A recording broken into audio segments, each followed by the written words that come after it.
안녕하세요. 저는 억울한 결혼 생활을 마치고 제 3의 인생을 계획 중인 40대 이혼녀입니다.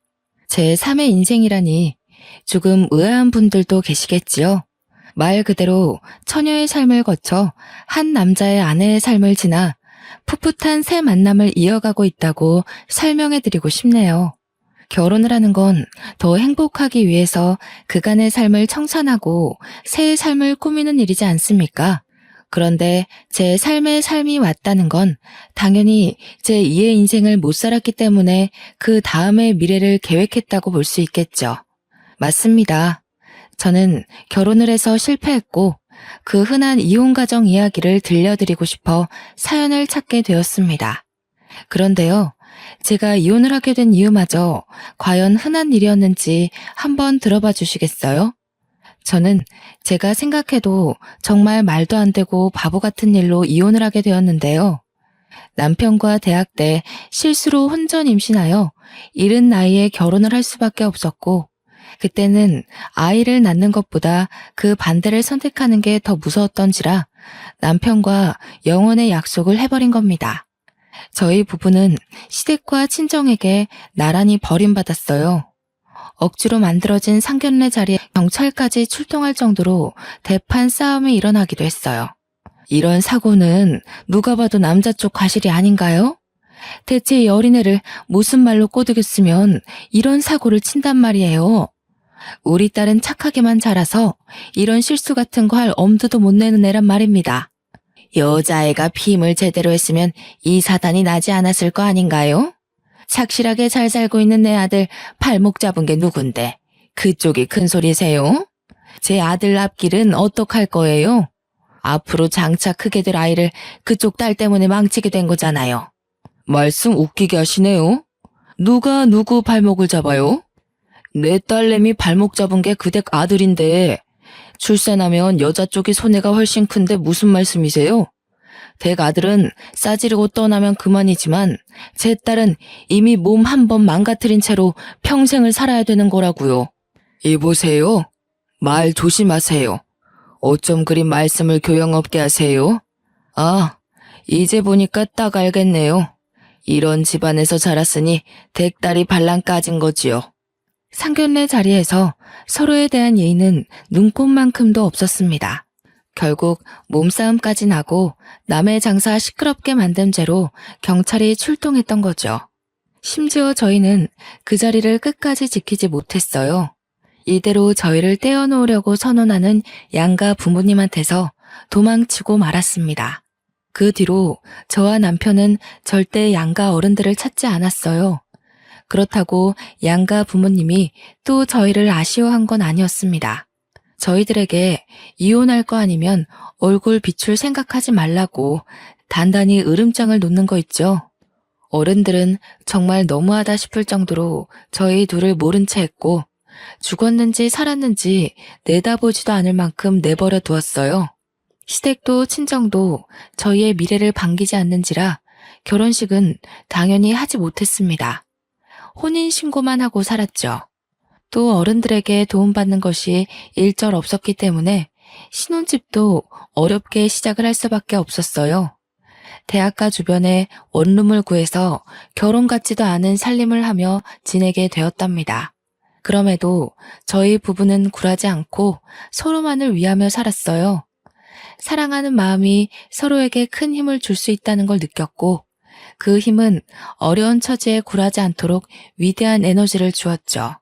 남편은 아이를 위해서 졸업하자마자 전공 분야를 포기하고 노동 일을 선택했습니다. 제가 임산부의 몸으로 뭘 할 수가 없어서 남편 혼자 일하는데 내조조차 제대로 해주지 못했어요. 그래도 남편은 1년 내내 우리 아기가 태어날 때까지 굳은 일 마다하며 열심히 살림 미천을 모았습니다.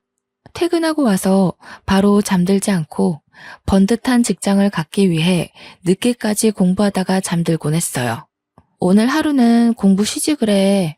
그렇게 몸 혹사시키다가 큰일 날까봐 무서워. 자기 없으면 내가 이 몸으로 어떻게 혼자 지내겠어. 걱정도 많다. 내가 다른 건 몰라도 체력 하나는 1등이잖아. 그리고 한 살이라도 어릴 때 시작해야 취업에 유리하단 말이야. 내 몸 내가 잘 챙길 테니까 당신은 아이 걱정만 해. 참, 이번에 산부인과 방문해야 되지? 내가 이번 주에 시간 한번 낼 테니까 같이 가자. 그런 곳은 혼자 가는 거 아니야. 제가 봐도 남편은 저와 우리 아이의 미래를 위해 정말 열심히 노력해 주었습니다. 그렇게 남편의 극진한 보필 아래서 저는 무사히 출산을 할 수 있었고, 남편의 제안으로 산후조리원에서 몸조리까지 하고 집으로 귀가했답니다. 산후조리원에서 집으로 귀가할 때도 남편이 저를 데리러 오고 싶어 했으나 면접 보러 가야 돼서 저 혼자 택시를 타고 갔는데요. 귀가하는 길이 혼자가 아니라서 쓸쓸하지 않았어요. 오히려 설레더라고요. 제 품 안에 새근새근 잠자는 아기가 있다는 게 믿기지가 않는 거 있죠?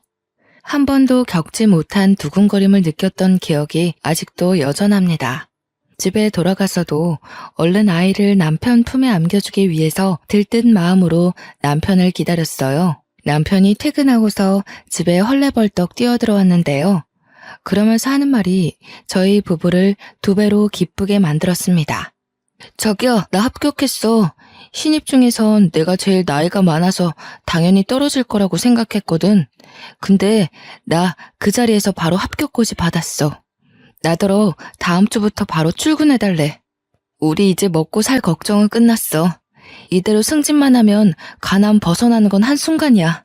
그렇게 노력하더니 남편이 원하는 회사에 덜컥 합격을 해버렸다고 하는 거 있죠? 아이와 함께 집에 돌아온 것도 기쁜데 남편까지 취업 성공이라니. 경사가 더해져서 저와 남편 그리고 아기까지 다 함께 방 한가운데서 부둥켜 안고 방방 뛰었습니다. 그러다 남편이 저보고 아기 조심하라고 시겁하는 바람에 엄청 까르르 웃어댔죠. 비록 양가 부모님께 매정한 대우를 받으며 버려졌지만 저희는 나름대로 순탄한 살림을 꾸려가고 있었습니다. 아이는 하루하루 나날이 자랐는데요. 어쩜 그렇게 쑥쑥 커가는지 생명이라는 게 참 신기하더라고요. 남편도 그런 아이를 보면서 더 힘내서 회사를 다녔습니다. 그런데 어느 순간부터 남편 표정이 어두워지더라고요. 어깨는 갈수록 축 늘어져 갔고 집에 오면 대화하는 시간도 없이 바로 침대에 쓰러졌어요. 노동과 공부를 병행할 때만 해도 이 정도로 힘들어하진 않았는데 역시 직장 일이 많이 힘들구나 싶어 걱정되더군요. 그래서 저는 최선을 다해 제가 할 수 있는 내조를 하고자 노력했습니다. 자기야, 양말은 벗고 자야지. 안 씻을 거야? 피곤하면 발만이라도 씻고 자. 애 있는데 밖에 나갔다 온 사람이 안 씻으면 어떡해. 최대한 신경 거슬리지 않게 물었으나 남편은 벌써 잠들었는지 대답이 없었어요. 고름거리는 숨소리가 난 후에야 남편이 깊은 잠에 들었다는 걸 눈치챘죠. 결국 저는 남편 옷을 편하게 벗겨주고 양말도 벗긴 뒤 물수건을 만들어와 남편 발을 닦아주었습니다. 저도 아이만 조금 더 컸다면 같이 일을 해서 살림의 보탬이 될 수 있을 텐데 아이가 남달리 쑥쑥 크고 있다지만 아직까지는 너무 어리기 때문에 어쩔 수 없이 남편만 고생해야 되는 게 늘 미안했어요. 저렇게 힘들어하는데 지금 하는 일을 길게 이어할 수 있으려나. 중간에 그만두고 이직하겠다고 하면 어쩌지? 염려되기도 했는데요. 아이까지 있는 마당에 이직은 조심하는 게 좋잖아요. 그래서 제가 할 수 있었던 건 더더욱 남편 심기 건드리지 않고 조용히 사는 거였어요. 그런데 말입니다. 아니나 다를까 남편이 한날 집에 와서 하는 말에 정말 기절초풍할 뻔했습니다. 남편이 친구와 함께 창업을 하기로 했다면서 사업 계획을 저한테 들려주는 거 아닙니까? 신이 나서 흥분한 채 얘기를 해주는데 누가 보면 복권이라도 당첨된 줄 알았죠. 자기야, 그런 건 돈 있는 사람들이나 하는 거 아니야? 우리 형편에 무슨 사업이야. 아직 애가 유치원도 안 갔는데 사업하다 밥줄 끊기면 애는 어떻게 키워. 자기가 바깥일을 잘 몰라서 그래. 돈이 없으니까 돈벼락 터뜨리려고 하는 게 사업이지. 요즘 대출 없이 사업 시작하는 사람 없어. 우리 형편만 할 때 다 사업 기반 쌓는다고. 당시 제가 사업이란 걸 잘 몰랐던 거 맞아요. 제 주변에 친구들도 월급쟁이만 있었지 사업하는 사람은 없었으니까요. 뭘 잘 모르니까 대꾸를 못하고 있었는데 남편이 연이어 하는 말에 이건 좀 아니지 않나 싶었어요. 대출은 친구가 받는다고 해서 내가 매달 친구한테 돈을 붙여줘야 돼. 그럼 우리 생활비를 조금 아껴야 될 것 같은데. 괜찮지? 생활비를 줄여야 할 정도야? 앞으로 애한테 들어갈 돈이 한두 푼이 아닌데 대출금으로 얼마나 보내줘야 되는데? 150만 원. 몇 달만 빠삭하게 살면 금방 돈방 속에 앉을 수 있을 거야. 우리 이 월세방 빨리 탈출해야지. 자기 말대로 애는 쑥쑥 크는데 언제까지 이런 집에서 지내려고. 아무리 그래도 그렇지 남편 월급이 300 조금 넘거든요. 그런데 150만 원을 친구한테 줘야 된다니요. 그럼 150만 원으로 저희 세 식구가 생활해야 되는 거나 마찬가지인데 우리 집 생활비랑 관리비 월세까지 빼면 남는 돈이 거의 없는 실정이었습니다. 걱정 마. 안 망해. 친구도 사업하는 형님 조언 얻고 시작하는 거라서 이 계통에서 실패하기 쉽지 않다더라고. 나 믿지? 나 정말 자기랑 우리 아이 잘 키우고 싶어. 그동안 직장 일하면서 다 죽어가던 남편이 다시 활기친 얼굴로 의욕을 보이는데 제가 차마 더는 말릴 수가 없더군요. 게다가 남편은 그동안 저를 거의 없는 사람 취급할 정도로 집에 오면 기절하기 바빴거든요. 아침에도 일어나면 대충 제가 차려주는 밥만 먹고 정신없이 출근 나가기만 했고요. 그런데 친구랑 사업한다고 밝히고 나서부터는 저와 아이한테도 다시 예전만큼의 관심을 보여주는 겁니다. 그렇게 에너지가 생긴 사람한테 감히 그 끈기를 망쳐가면서까지 하지 말라고 제지할 수가 없었다는 거죠.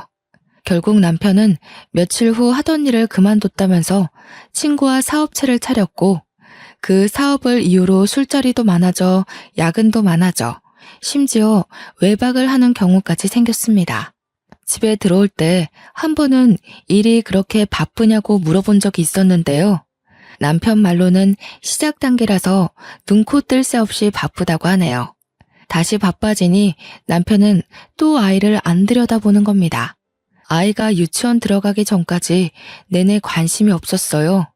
제가 아이한테 들어가는 돈 때문에 언급을 하면 그때서야 아이가 그만큼 컸다는 걸 알 정도였습니다.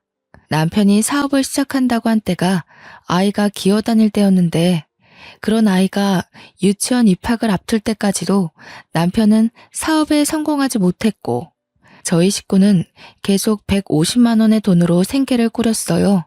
그렇다 보니 남편은 여전히 바빴고요. 안 들어오는 날만 갈수록 많아졌죠. 한 번은 남편이 야근으로 늦는다는 말을 했을 때 아이가 경기를 일으켜서 급히 병원을 찾았는데요.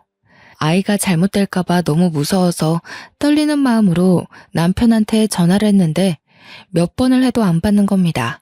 결국 그 무서운 순간을 저 혼자 다 해결하고 나서야 남편한테 전화가 오더라고요. 저는 너무 놀라고 겁났던 순간을 회상하면서 남편한테 원망 섞인 화를 표출했어요. 도대체 왜 이렇게 전화를 안 받아? 내가 얼마나 무서웠는지 알아? 지금 지웅이 병원에 있다고. 뭐가 얼마나 바쁘길래 내 전화를 안 받을 수가 있어? 지웅이한테 무슨 일 생긴 거야? 병원이라니 애가 어디가 안 좋길래. 아니다. 내가 지금 그리 갈 테니까 병원 주소 불러봐. 남편은 그제서야 병원에 찾아왔는데 경기 때문이라는 말을 해주니 긴장했던 몸에 축 힘을 빼면서 느닷없는 대답을 하더군요. 난 또 뭐라고. 애들이면 대부분 다 겪는 일이잖아. 그게 무슨 큰일이라고 바쁜데 전화라고 난리야. 넌 엄마라는 사람이 육아에 대해서 그런 정보도 공부 안 했어? 뭐? 애가 눈이 뒤집어지고 몸이 빳빳하게 굳는 게 그게 별일 아니라고? 나 정말 우리 애 어떻게 되는 줄 알고 얼마나 놀라는지 알아? 당신은 그 정도로밖에 말 못해. 당신도 지웅이 부모잖아. 의사 선생님이 늦게 대처하면 큰일이 될 수도 있다고 하셨어. 아이 걱정은 저만 한다는 생각에 기가 막혔지만 한편으로는 남편 말대로 정말 제가 엄마 자격이 없나 우려가 되기도 했습니다. 아이가 발에 링거를 꽂고 누워있는 걸 보는데 기분이 너무 울적하고 슬펐습니다. 남편 말대로 제 탓이 맞는 것도 같았습니다. 남편은 사업으로 바쁜데 저는 육아한다고 집에만 있는 사람이잖아요. 제가 아이한테 더 신경 쓸 수밖에 없는 여건인데 너무 놀란 나머지 저도 모르게 남편에게 책임을 나누려 했나 봐요. 그렇잖아도 혼자 자책하고 있던 찰나에 남편한테 위로받고 싶어 더 크게 화를 내버린 거죠. 그런데 남편이 제 탓이 맞다고 확실하게 말해주니 제가 자책을 안 할 수 있었겠습니까? 그래서 그날 이후 저는 아이에 대한 정보를 TV나 비디오를 통해 공부해 나갔어요. 아이를 업고 외출을 하여 도서관에서 책을 빌려오기도 했죠. 덕분에 저는 아이를 좀 더 건강하게 케어할 수 있었습니다. 그러나 정작 문제를 일으킨 건 우리 아이가 아니라 바로 남편이었는데요. 아이가 유치원을 들어가게 될 무렵 남편이 일을 늦게 끝내고 와서 새벽에 하는 말이 정말 어처구니가 없었어요. 다짜고짜 저를 앉혀두고 이혼을 하자고 하는 게 아니겠습니까? 우리 사이에 이혼을 할 만큼 별다른 문제가 있었던 것도 아니고 서로 얼굴 못 보는 날이 많기도 했으나 남편이 집에 온 날 다툰 적도 그다지 없었어요. 그런데 이혼이라뇨. 지금 뭐라고 했어? 뭐? 이혼? 내가 당신한테 뭐 크게 잘못했어? 갑자기 그게 무슨 말이야? 우리 애가 이제 유치원을 들어가. 그런데 이혼이라니 대체 왜? 진정하고 진짜 이혼이 아니라 가짜로 이혼하는 척을 하자는 거야. 사업하는 유부남들이 종종 이렇게 해. 하는 사업이 좀 힘들어지면 쓰는 방법이거든. 도대체 얼마나 큰일이길래 아무리 일이 안 돌아간다고 하더라도 이혼을 하는 법이 어딨어. 정말 사업이 그런 거야? 나는 도무지 이해가 안 돼. 내가 하는 일이 좀 안 풀리고 있어서 그래. 아무래도 정책인 것 같아. 지금 집에서 나가는 세금이라도 줄여야 할 판이라서 급해. 사업 해결되면 다시 재결합하면 되니까 당분간만 이혼하자. 가짜 이혼이라니. 도무지 제 상식선에서는 그런 걸 할 수 있다는 게 이해가 안 되더라고요. 말도 안 되는 제안을 하길래 순간 남편이 의심스럽게까지 하는 겁니다. 밖에서 무슨 딴짓하냐고 물어봤는데 남편이 버럭 화를 내며 안 그래도 사업 때문에 스트레스인데 저까지 피곤하게 하지 말라네요. 그러면서 하는 말이 친구 집이랑 저희 집이 나란히 경매로 넘어갈 수도 있는 사정이라고 애타게 말하더라고요. 저는 그제서야 놀라서 어쩔 수 없이 남편의 말만 믿고 이혼 도장을 찍었습니다. 정말 별일 없는 거지? 이 집에서 나가면 우리 어디 집 구할 데도 없어. 근데 진짜 위장 이혼이라는 게 있는 거야? 우리 식구한테 문제되는 일은 없는 거 맞지? 당연하지. 오로지 돈 때문에 할 수 없이 하는 선택이야. 내가 말했잖아. 당신이랑 우리 지웅이는 내가 죽을 때까지 책임질 거라고. 근데 이거 들키면 우리 법적으로 문제될 수 있으니까 당분간 별거해야 될 것 같아. 별거? 나더러 지웅이랑 둘만 이 집에 있으라고? 그건 좀 무서운데. 들켜서 안 되는 거면 그냥 몰래 조심히 다니면 되지 않을까? 생활비 붙여줄 테니까 몇 달만 견뎌줘. 이왕 일 저지른 거 철저히 해야지. 허술하면 나중에 어디 하나 빈틈이 생겨버린다고. 당신이랑 지훈이한테 경제적인 피해는 없을 거야. 걱정 마. 남편의 설명이 정말 청산유수라서 저는 더 이상 별 말을 덧붙일 수 없었습니다. 그렇게 저는 남편과 말도 안 되는 위장 이혼을 하게 된 겁니다.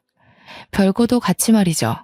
얼떨결에 혼자가 된 저는 남편 없는 빈집에서 두려움을 안고 살게 되었습니다.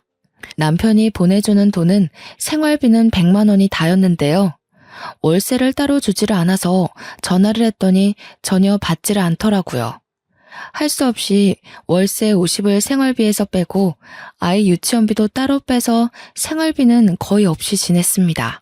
몇 달을 그렇게 지내다 보니 이렇게 살다가는 아이에게 영양적으로 문제가 생길 것 같았어요. 너무 제 생각만 하면서 그저 돈이 아끼고 아끼는 방법만 강구했던 거지요. 때문에 작은 일이라도 해서 돈을 보태기 위해 부업을 알아봤고 대학 때 동아리에서 배운 캐리커처를 연습해 개인 SNS에서 파는 일을 해보았습니다. 당연히 100만 원까지는 벌지 못했으나 40에서 50만 원 정도는 벌었는데 그게 큰 보탬이 되더라고요. 그 정도로만 아이의 옷을 사입히고 먹이는데 양질이 달라지는 거 아니겠습니까? 참 다행이었어요. 저는 나름대로 남편의 부재로 인한 두려움을 차차 극복해 나갔습니다. 다만 남편과 연락만 잘 되어도 더할 나위 없이 마음을 놓을 텐데 연락이 너무 안 되는 게 유일한 문제였습니다. 저희가 별거를 하더라도 남편이 2주에 한 번씩은 몰래 와서 얼굴을 보여줬거든요. 그런데 이번 달은 달월이 지나도록 안 오더라고요. 심지어 생활비도 안 붙여줬어요. 그나마 아끼면서 모아놓은 돈이 있어서 다행인 형편이었습니다. 블로그에 팔고 있는 작품을 어느새 100만 원 언저리 정도로 벌고 있을 때였거든요. 대체 남편 일이 어떻게 되어가고 있는지 알고 싶었지만 연락이 안 되고 남편 동업자라는 사람도 제가 몰라서 어찌 알아볼 수 있는 방도가 전혀 없었어요. 그래서 마냥 이렇게 기다리는 수밖에 없는 실정이었죠. 그렇게 별다른 수를 못 쓰고 막연히 남편만 기다리며 지내고 있을 때에 제게 전화 한 통이 걸려왔는데요.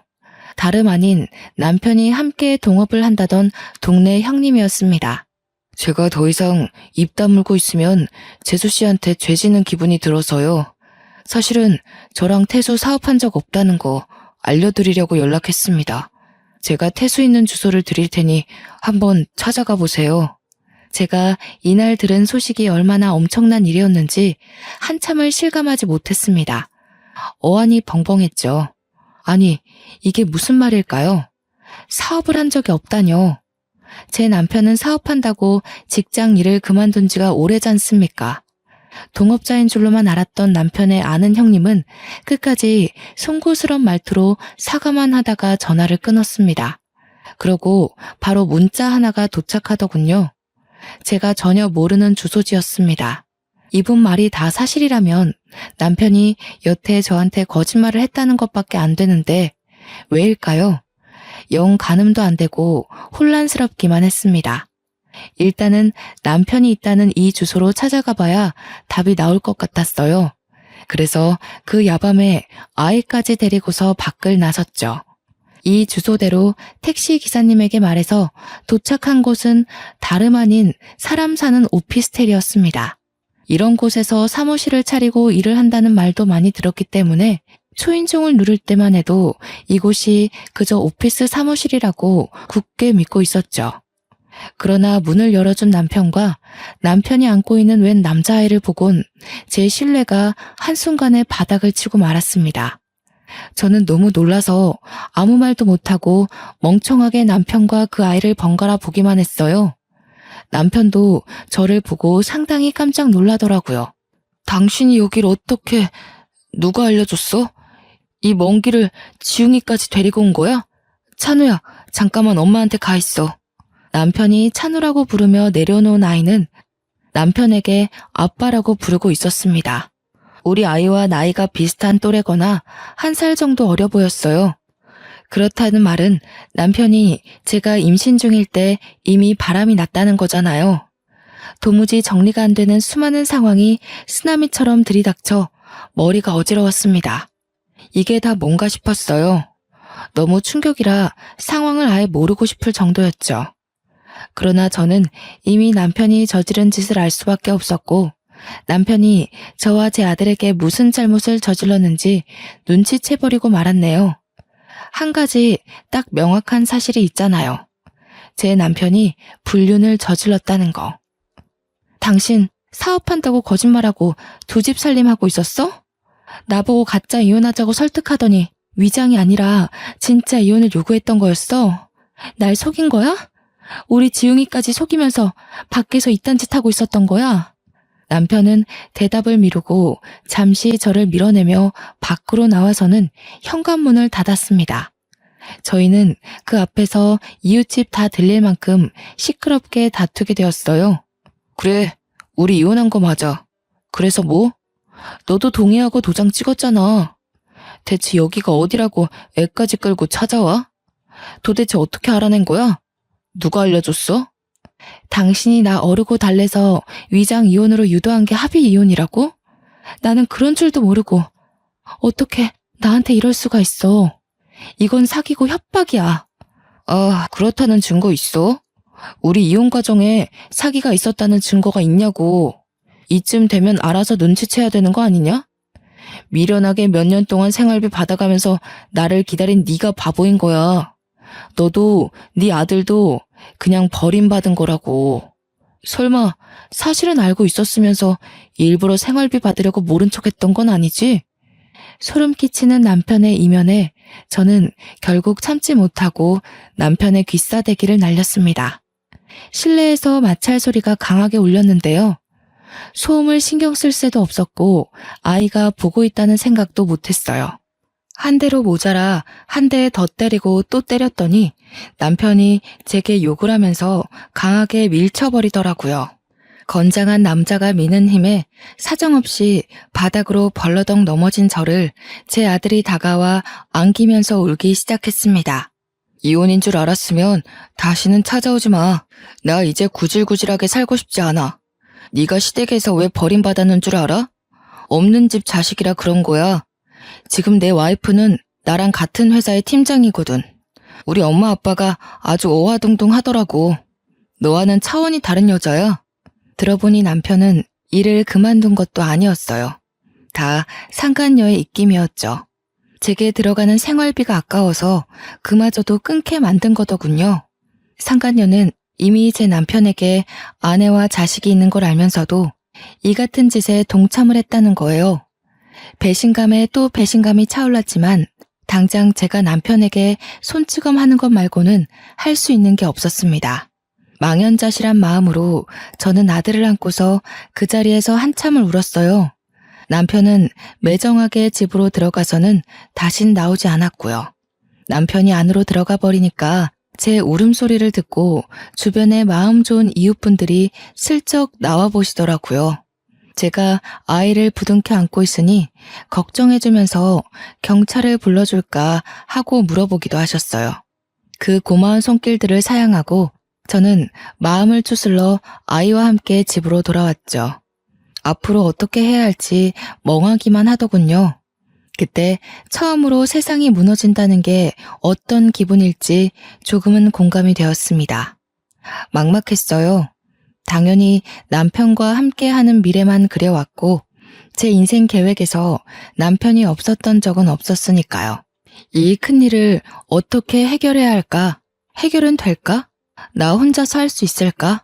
한참 생각으로 멍해 있던 차에 제 기운을 차리게 해준 건 다름 아닌 제 아들이었습니다.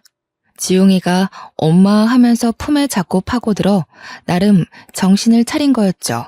제 삶은 대부분 지용이를 위한 삶이었는데 비록 남편이 없다지만 지용이를 생각해서라도 마냥 슬퍼하고만 있을 순 없겠더라고요. 저 혼자였다면 아마 이렇게 금방 마음을 다잡을 수는 없었을 겁니다.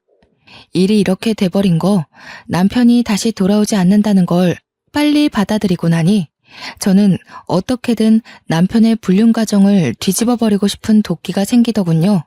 우선은 남편과의 지난 날을 자꾸만 상기시켜주는 이 집에 있는 게 싫었습니다. 짐을 챙기고 집을 나오면서 많은 생각을 했어요.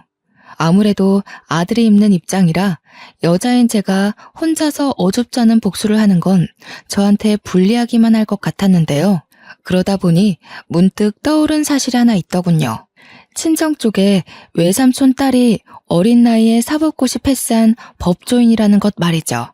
제가 결혼하기 전에 집안에서 한바탕 축제를 한 적이 있었어요. 제가 남편과 결혼하고 살면서 친정의 버림을 받았었기 때문에 연락 한 통 해본 적 없었거든요.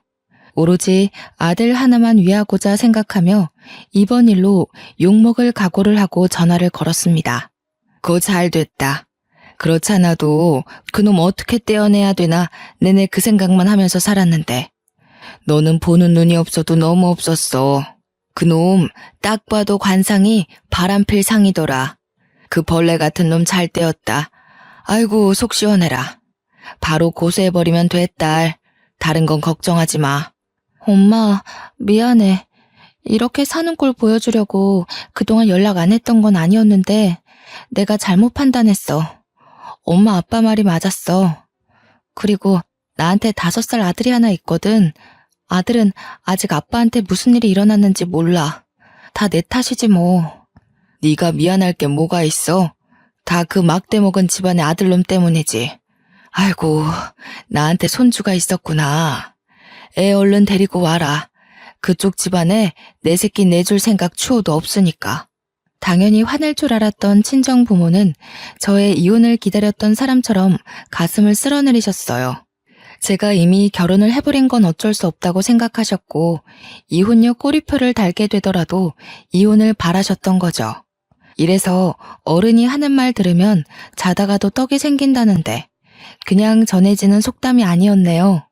남편이 그렇게 떵떵거리면서 시댁이 저를 뭣도 없는 거지로 본다고 했던 것처럼 저희 친정도 사위를 능력 없는 빈털터리에 카사노바로 봤던 것입니다.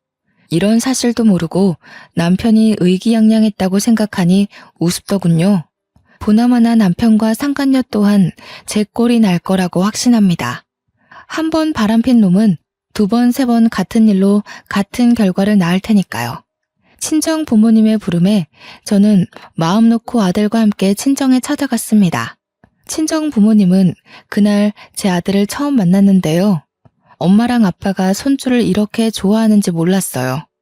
지용이를 얼마나 예뻐하던지 남편은 하나도 안 닮고 저를 쏙 빼닮았다며 더 좋아했죠. 그리고 다음날 바로 친정 부모님이 외삼촌 딸을 만날 수 있도록 자리를 마련해 주었습니다. 저는 시간 내어 외삼촌 집을 찾아갔고 저녁 한 끼를 같이 먹으며 제 사정을 모두 설명했죠. 아무리 식구라고 하더라도 제 개인적인 일이라서 당연히 변호사 선임 비용을 마련해 놨는데요. 그런데 이게 웬일입니까? 놀랍게도 외삼촌 딸이 상대 로펌 기업의 부서 팀장으로 있는 사람과 결혼한 사이라고 하네요. 비용은 당연히 받을 생각 없다면서 더 유능한 변호사인 자기 남편을 소개해 줄 테니 위자료를 있는 대로 뽕 뽑아 먹게 해주겠다고 하는 거 아니겠어요? 전문가 말씀이라서 그런지 굉장히 믿음직스럽고 힘이 되더라고요. 덕분에 저는 돈 한 푼 안 들이고 최고 변호사를 등에 업게 된 거죠. 사촌의 남편은 역시 능력이 출중한 변호사라 그런지 일 처리 능률이 남달랐습니다. 위장 이혼이었다는 정황은 밝히기가 어려울 수 있으나 상간녀 소송이 가능하고 시댁에서 모든 사실을 알고 있음에도 방조한 책임은 거액의 벌금으로 판결 내릴 수 있으며 남편의 2집 살림 부정행위가 특히 위자료를 최대치로 올릴 수 있는 수단이 될 거라네요. 아마 이걸 밝히는 과정에서 잘만 파고든다면 위장 이혼 사실을 끌어낼 가능성도 없지 않다고 했습니다. 이 같은 판례가 3년 전에 위자료 1억을 받은 적이 있다면서 저보고도 충분히 가능하다고 했죠. 심지어 지금은 그 사이에 법이 보다 더 냉철하게 개정되어 더한 위자료를 뜯어낼 수도 있다고 해요. 그러니까 아이 지용이에 대한 미래는 전혀 걱정하지 말라고 확신을 주었습니다. 너무 감사하고 큰 힘이 되었죠. 덕분에 저는 1억에 가까운 위자료를 받고 소송을 마무리했습니다. 남편이 전화가 와서 욕을 많이 했어요. 제가 차곡차곡 준비를 해서 소송을 한 거라 빈틈이 없었기에 급하게 변호사를 선임했던 남편에겐 당연히 갑작스런 상황이었을 수 있겠죠. 그 일로 상간녀와도 크게 다투었다고 들었습니다. 남편과 통화를 하던 도중 옆에 상간녀가 함께 있었는지 저를 내버려 두고 둘이서 다투는 소리를 들은 적이 있는데요. 네가 생활비 끊으라는 말만 안 했어도 얘가 소송하는 일은 없었어. 그러게 내가 돈 부분은 시간 두고 차차 해결하자고 했지. 네가 서두르는 바람에 이 모양이 된 거 아니야. 뭐라고? 당신 지금 내 탓하는 거야? 당신도 그 여자한테 들어가는 돈 아까워했잖아. 이제 와서 소송당하니까 왜 딴 말해? 지금 그게 아들 듣는 앞에서 할 소리야? 그래서 나랑 살림 차린 거 후회하는 거냐고. 네가 행동 거지를 똑바로 했으면 내가 이러겠냐고. 너 때문에 우리 집이 망한 거나 다름없어. 당장 처가 식구들한테 돈 달라 그래. 내 돈 빠져나간 거 네가 다 해결하라고. 그날 둘이 한참이나 언성 높이면서 싸우더라고요. 중간에 아이가 우는 소리까지 들렸는데 남편이 그 아이한테도 조용히 하라며 소리를 치는 거 아니겠습니까? 안 그래도 머리 아파 죽겠는데 찬우 입 좀 막아봐. 오는 꼴 보기 싫으니까 데리고 나가던가. 정신없어. 누굴 닮아서 저렇게 목청이 큰 거야? 당신 미쳤어? 당신 아들한테 그게 무슨 막말이야. 왜 우리 찬우한테 애만 욕을 하냐고. 나가려면 당신이 나가. 여기 내 집이야. 오, 그래. 내가 나갈게. 집구석 한번 잘 돌아간다. 내가 여기서 나가면 너랑도 끝인 줄 알아. 네가 어디 나 없이 혼자 애 키울 수 있을 것 같아? 내가 너 회사에 다 소문낼 거야. 내 가정 망친 불륜녀라고. 둘은 거액이 나가는 바람에 서로 굉장히 예민해진 듯 했습니다. 원래부터 시댁이 잘 사는 집이 아니었거든요. 그냥 외동 남편 하나 먹여 살릴 수 있는 정도의 평범한 가정이었어요. 그래서 시댁이 돈 많은 집안의 며느리를 원했고 그 조건에 상간녀가 부합했다는데 결국 그 상간녀랑 저렇게 되는 바람에 그나마 있는 돈까지 털려버린 꼴이 된 거죠. 시댁은 억대의 재산이 통장에 찍힌 걸 본 적도 없는 사람들이에요. 그런 사정에서 제게 큰 위자료를 주는 바람에 빚까지 지게 된 겁니다. 한 번은 결혼 생활 내내 전화라곤 온 적이 없던 시댁에서 이혼하고 나니까 연락이 왔더라고요. 안 받으려다가 너무 끈질기게 연락이 와서 한 번 받았더니 아쉬운 소리를 하대요. 지웅애미야, 우리가 결혼 반대했을 때 상처 많이 받았지? 이 늙은 사람들이 뭘 알고 그랬겠니? 지난 날은 용서해주면 안 될까? 내가 보니까 너만한 며느리가 없더라고. 재원이가 어디서 이상한 여자를 데려와서는 집안을 빈털터리로 만들어버렸다. 그만 돌아와주면 안 되겠니? 죄송한데요. 이미 저랑 재원씨 관계는 종결났어요. 그리고 아쉬운 마음에 이제야 용서 얘기를 하시는 것 같은데요. 여자도 여자지만 재원씨가 그 집을 빈털터리로 만든 거예요. 남 탓 좀 그만하시고 남으로부터 형편 피하려는 생각도 제발 좀 작작하세요. 네가 화났다는 거 충분히 이해한다. 우리가 다 잘못했어.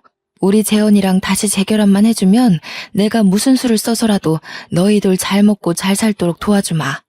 내가 너 말고 무슨 며느리를 드리겠니? 이봐요. 저랑 상견례 이후로 얼굴 본 적도 없지 않아요? 언제 봤다고 자꾸 며느리래요? 그리고 흙탕물인 줄 알면서 그걸 한 번 더 밟는 사람들이 어디에 있답니까? 제 번호 재원 씨가 알려준 것 같은데 재원 씨가 대신 저 붙잡아 달라고 했나 보죠? 똑똑히 말씀드릴게요. 아줌마 아들 최악이니까 다신 엮이는 일 없게 해달라고 하세요. 전화를 끊기 전 시모가 자기 분에 못 이겨 소리를 쳤는데 옆에서 전 남편이 시모를 말리는 소리가 들리더군요. 여보, 우리 엄마 말고 나랑 얘기 좀 해. 한 번만 만나주라. 아니, 나한테 한 번만 기회를 줘. 내가 잘할게. 당신만 돌아와준다고 약속하면 그 여자 내가 당장 처리할 수 있어. 예전에는 남편이 이렇게 절절매는 마음으로 부탁한 것들이 정말 진심으로 와닿았는데 역시 사람은 아는 것만큼 보인다고 이젠 그저 가식으로만 보이더라고요. 시댁에서 어떻게든 저를 꼬드겨서 그 빚을 청산해보려고 하는 것 같은데 제가 한 번 당하지 두 번 당하겠습니까? 철저히 무시해 주었네요. 그리고는 한동안 그쪽에서 연락이 없더라고요. 좀 잠잠해진 기회를 빌어 제게 최고 은인이자 식구인 로펌 팀장님께, 그러니까 제 외사촌과 외사촌 남편분께 감사 인사를 전하러 찾아간 적이 있었는데요. 그 자리에서 오히려 제게 같은 팀장 직급의 지인 변호사 한 분을 소개해 주더라고요.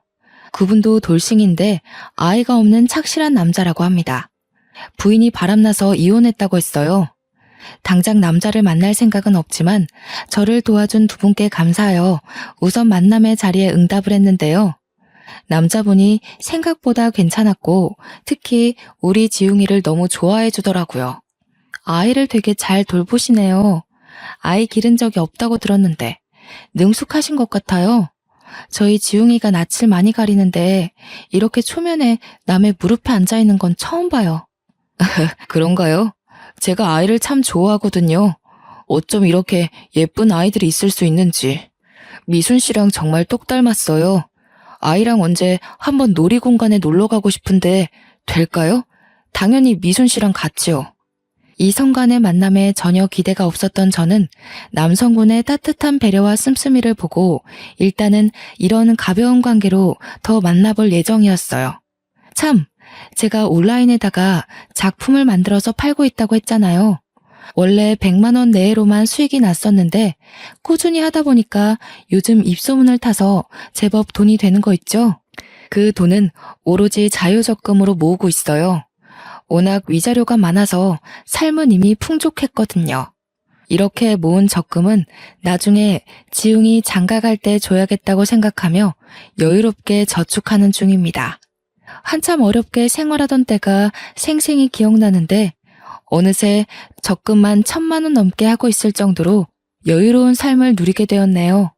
역시 사람 앞날은 가늠할 수 없나 봅니다. 그간 겪은 정신없는 세월이 벌써 2년째 지나고 있어요. 지웅이도 이제 초등학교 입학을 앞두고 있고요. 당연히 소개받은 변호사분도 만남을 계속 유지 중입니다. 인생이 잘 풀리니 세상이 이렇게나 아름다운 거였더라고요. 어쩌나 하루하루 살아가는 게 재밌는지 몰라요. 짧은 인생에서 단번에 성공하는 결혼 생활을 하지 못한 게 후회되었으나 그 가슴 아픈 미천 덕분에 제가 이만큼의 윤택한 삶을 누리게 된 거 아닌가 하는 생각이 들어서 더 이상 미련두지 않기로 했습니다.